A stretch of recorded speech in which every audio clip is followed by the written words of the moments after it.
Hello, I am Minecraft Phenom 08, and this is episode number 80 of my series in which I will try to collect a billion iron ingots.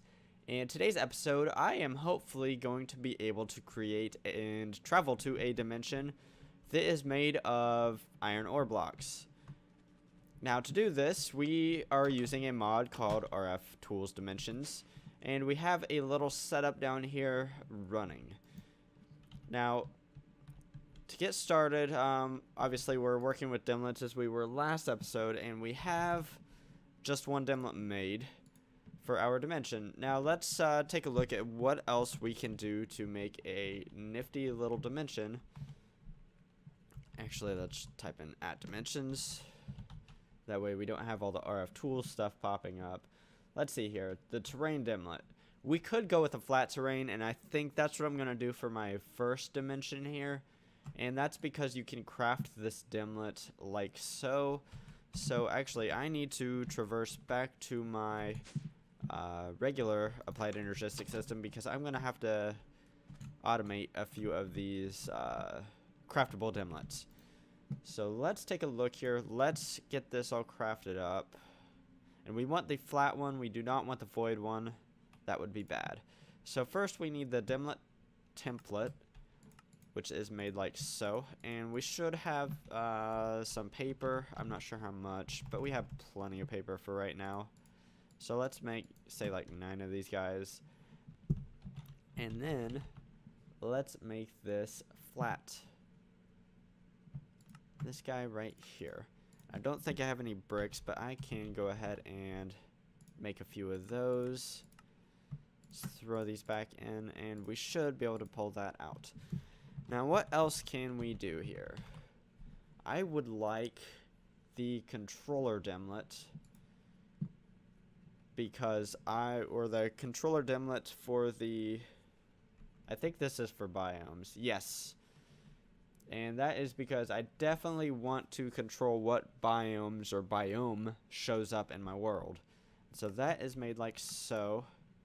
And we can go ahead and get a comparator so we can craft that.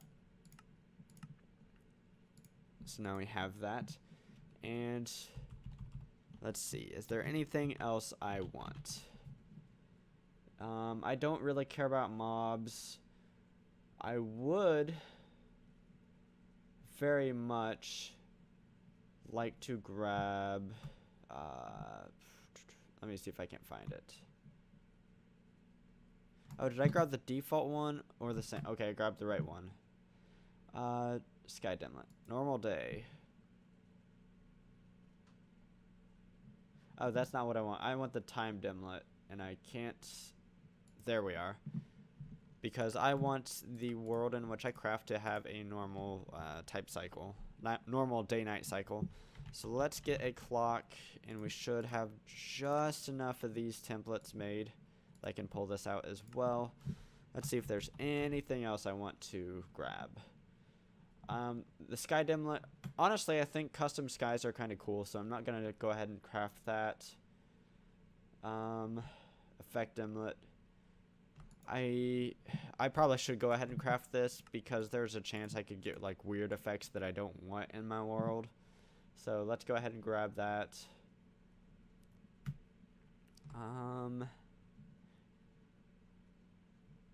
Yeah, let's go ahead and grab the liquid water dimlet as well.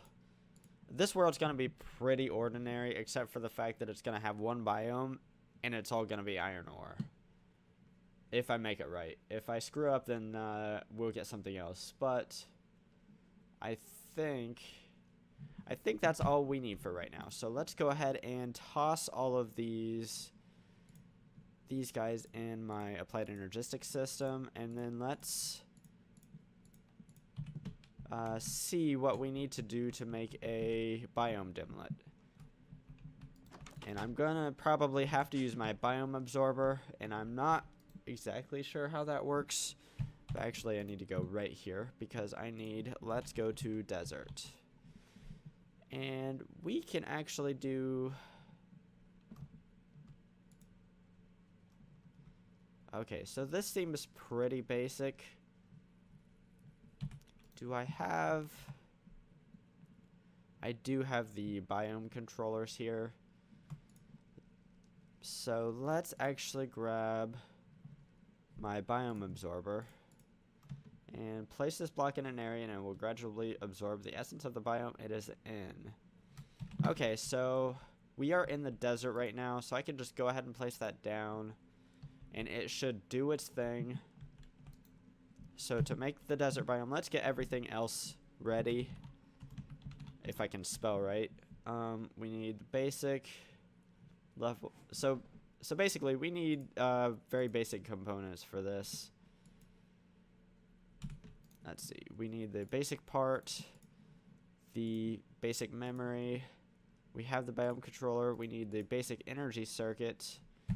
And what rarity level was that? It was probably number 1, but I don't know that for a fact.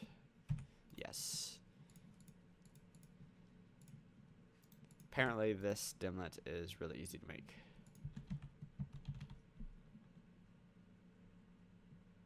I'm just trying to get everything in the exact order. Kind of OCD like that. So what I'm going to do right now is I'm going to wait for this thing to go ahead and absorb the desert. And I'm going to be back after that is done so that we can make our dimlet.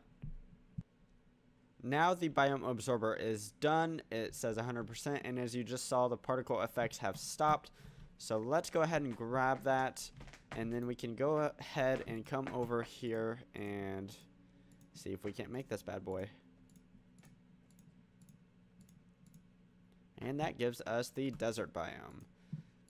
So actually, we need a few more things before we can use this here dimension inscriber. We actually need a blank, actually I don't know what it's called yet. Hang on. It's called something like an empty dimension tab or I don't know. So let's look up what it's called. I know what it looks like. It's this right here, the empty dimension tab. We need to automate these guys. So let's go ahead and grab, I only need one to be honest right now. So let's grab that one and let's throw this in here somewhere. Doesn't matter where I put it. And then let's fly back over here. And let's use our dimensional or dimension inscriber. So let's throw this in here. And now we need to throw these in. But the order that you put these guys in are important, and you can actually move them around.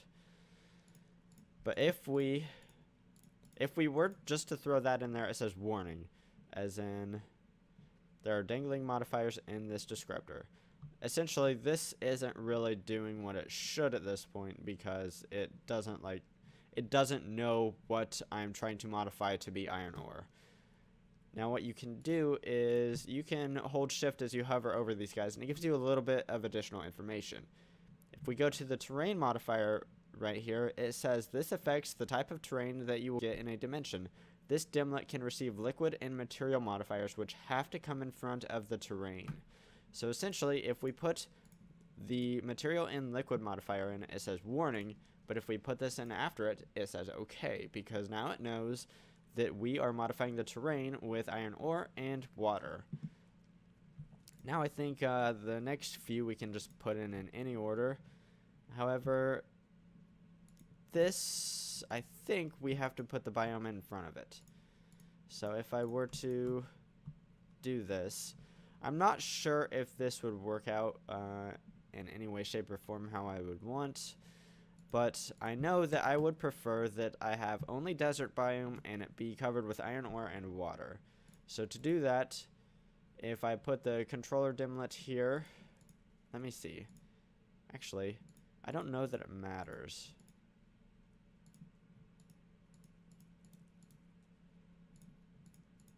I'm going to go ahead and put it after. I'm not sure if I should or not. So the last thing we can do here is name it. And let's call it Irontopia 1. Let's store it up. The maintenance cost is 7,071 RF per tick, which isn't too bad to be honest. The creation cost is 41,000 RF per tick, 41,800. And the tick cost is 829 ticks, which is just essentially how long it will take. Now if we go over here to the dimension builder, it starts to build the dimension. However, if you've noticed a problem, how do we get here? How do we get to the dimension that we are creating? And the answer are these guys right over here. So now what we need to do is we actually need to name these guys to differentiate them. And that is because if we go over to the dialing device, everything is unnamed. So what we need to do is we need to name these. So this can be home sender, and I name it sender to kind of discriminate. I'm gonna leave this one here. I'm gonna take this one with me. I'm gonna say this is Irontopia sender, and we can call this one home receiver or home rec, and we can call this one iron.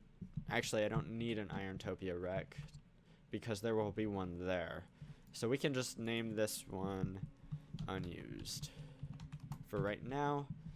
So let's go over to our dialing device, and we see everything. And we see Irontopia 1 has appeared, and that is because the dimension has been built. And as we see here, it is powered. It says current power 40 million RF per tick, or not per tick. I don't know why I keep saying per tick, but it's 40 million RF, which is kind of its energy level, and it should have a steady supply of power from this guy right here, as this thing is intaking something like 192,000 RF per tick, and this is only sending out 150,000. So basically, this system over here should have about 42,000 RF per tick to play with, and this is only taking 7,000 RF per tick. So we should have plenty of power to keep this thing powered. Just for reference, you do not want to be in a dimension when it becomes unpowered. You will die. And weird things will happen before you will die, but you will eventually die unless you get out. So, actually, one thing I can do, I can grab my dislocator, because this will come in handy. I can also use this in addition to my matter receivers and transmitters. Now let's get our iron, or our dialing device, my bad, and hook up the home sender to Irontopia. And the dial is okay, and we notice that we see a beam of light above our matter transmitter here. Secondly, let's go ahead and do the Irontopia sender to the home rec. And that is this guy right here. What we're going to do is we're actually going to pick this up, and I'm going to grab it, and we're actually going to also pick this guy up, and I'm going to throw this guy in my ME system. I'm going to grab 2 pieces of stone real fast, and I'm going to block that up. So now we have our home receiver, we have our home sender. This is still dialed to home, so when I place it down in the new dimension, it will take me back home. And as you notice, these things also need power, so we're gonna grab an energy cell before we leave. And let's grab this guy. Has plenty of power, and it was a single. So the next step is to actually go to our dimension, which is pretty exciting. Hopefully this thing turns out like I wanted. And we are going to use our advanced dislocator to set a point. That way we don't actually have to use these matter transmitters and receivers to get there in the future. So I think it's time to get headed out. And normally on the bottom left you can see where it says start teleportation, but unfortunately the draconic evolution stuff is over it, so you couldn't really see that. So here's our dimension. It is flat, it is made of iron ore, and there are monsters everywhere because it's night. So what we can do real fast is we can break 2 blocks. I want to place down my energy cell here and have it output to both the right and the left, which is cool. Place down our matter transmitter, and I'm going to put torches around the corners here. That way to light this up just a little bit. And I'm going to go ahead and I'm going to shift right click this guy to add new and say this Irontopia. Irontopia 1, and then commit. And now we can come here with my advanced dislocator, which is cool. So one awesome thing we can do with this, let's go ahead and use our draconic evolution here and set this to 9 by 9. And then let's do some digging.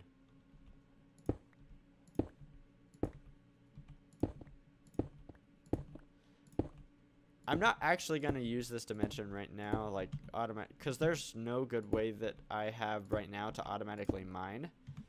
But look at that. That is quick and nifty. So if I ever need iron ore, I can do it manually.